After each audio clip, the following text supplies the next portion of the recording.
Hey guys, this is Justin. Hello and welcome to another video. We are once again taking a close look at the most recent Ahsoka trailer, this time however focusing on one scene. And shocker, if I'm going to do a dedicated video, it's to the scene with all the spaceships in it. So let's break it down. How powerful is this fleet? What's its most likely purpose? What ships are in it? We'll talk about all that and more. Today's video is sponsored by the Eckhart's Ladder Patreon. Tonight's your last night to vote on which book we cover next on the book club. The video will be uploaded to YouTube for free either way, but if you want to contribute and join, well, the link's down below. Alright, so the first thing I want to mention before getting into anything else in this scene is the frigates. I've been trying to put together a timeline of events we see in the trailer, and the frigates are one aspect that appears in multiple scenes. We see them being boarded by Baylan and Shin, then later we see them as a part of this fleet. Now, very possible that these frigates or freighters, whatever they are just different types of the same ship, but my guess is that Shin and Baylan are intercepting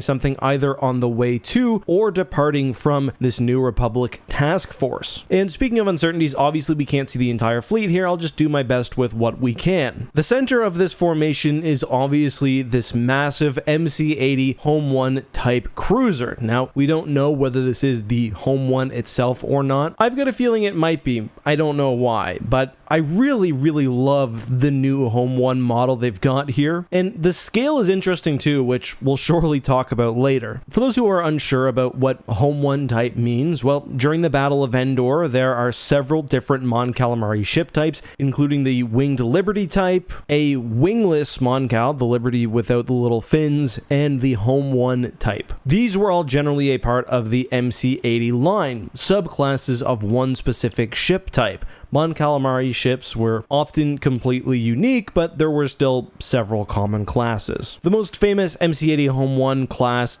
besides the Home 1 itself, probably the Independence. The Home 1 type MC-80, or in canon, the MC-80A, which is also a ship type in Legends, it's confusing, was, if not the single most powerful ship in the Rebel Alliance fleet, the most powerful and advanced ship types. Mon Calamari cruisers, including the Home 1, were known for their exceptional shielding, great starfighter carrying, with weaponry that fell a bit behind an Imperial Star Destroyer in terms of potency. Many Mon Calamari cruisers were further modified after the Battle of Endor and would continue to see use by the New Republic in both Legends and canon. These were ships that served for a long time. They continued to be incredible tools of war. We see Thrawn trying to steal Mon Calamari cruisers in the trilogy, and it makes total sense for one to be leading a New Republic task force here, and indicates to me that this is a pretty important fleet we're talking about. This scene certainly looks like it takes place inside the amphitheater or war room on a Mon Calamari cruiser. The size of the Mon Calamari cruiser, specifically Home 1, has been a subject of debate for a very long time. The current listed cannon size is 1.3 kilometers. This ship, to me, looks a bit larger than that. The best point of comparison really are these three small ship types we can see escorting the fleet. There are 4 Hammerhead class corvettes and perhaps the front of a 5th one. There's at least 1 Nebulon B class frigate, and there are 3 CR-90 corvettes. This is like one of the most common escort formations we see for New Republic ships, especially the Nebulon B and the CR-90s.